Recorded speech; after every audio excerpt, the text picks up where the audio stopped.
He was one of Nigeria's most powerful men, a governor, a kingmaker, and a symbol of wealth in the oil-rich Delta state. But behind the charm and power of James Onanefe Ibori lay a hidden empire built on corruption, deceit, and stolen billions. This is the story of the governor who fooled a nation. James Onanefe Ibori was born on August 4, 1959, in Ogara, Delta State.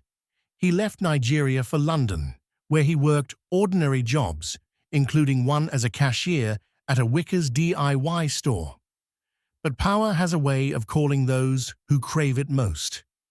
Returning home in the 1990s, Ibori entered politics, rising quickly through the ranks of Nigeria's newly restored democracy. In 1999, he became the governor of Delta State, one of the country's richest oil-producing regions. For 8 years, Ibori ruled like royalty, promising prosperity while living a life of unimaginable luxury. While Delta's people suffered from poverty and oil pollution, Ibori was building an empire abroad. Investigators later revealed that during his time as governor, over $250 million was stolen from state funds, laundered through shell companies, secret bank accounts, and luxury assets.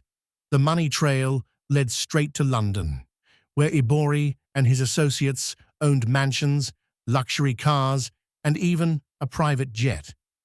But the walls of corruption always close in, eventually.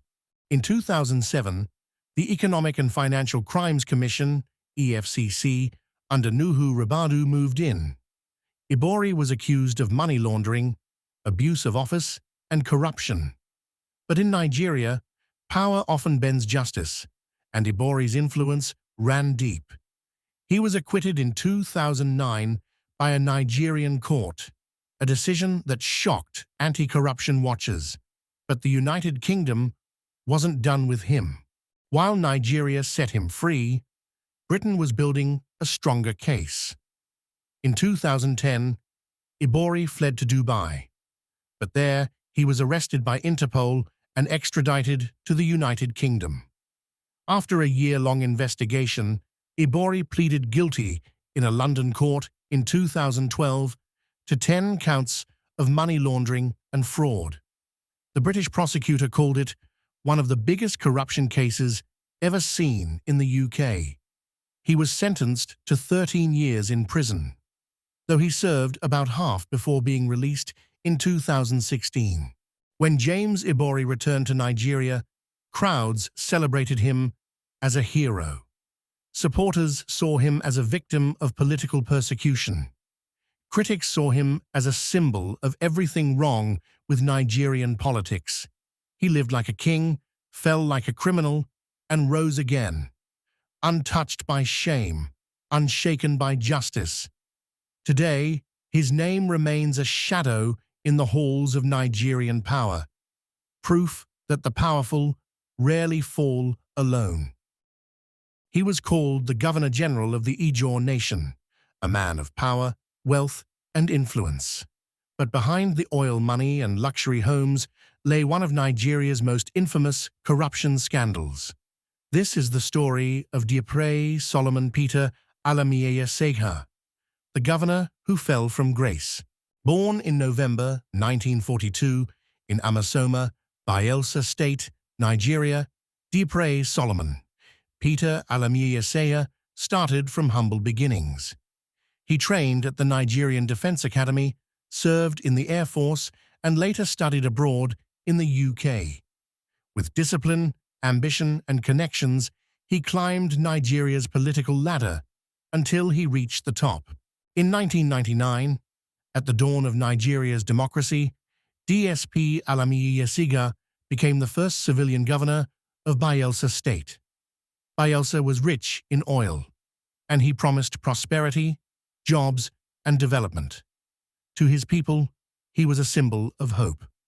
But soon, the man they called the people's governor would be accused of looting the very state he swore to protect. In 2005, while on an official trip to London, British authorities arrested Alamieyeseigha on charges of money laundering.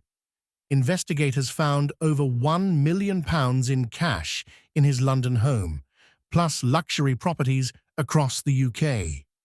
The British courts accused him of using false identities and shell companies to hide illicit funds, money allegedly stolen from Bayelsa State's treasury. Facing trial in the UK, Alamieyeseigha did something that stunned the world. He escaped from Britain, allegedly disguised as a woman, and reappeared in Nigeria. His return sparked outrage. The governor, who had promised integrity, was now a fugitive from justice, but his troubles were far from over. Later that same year, Nigerian authorities impeached him for corruption.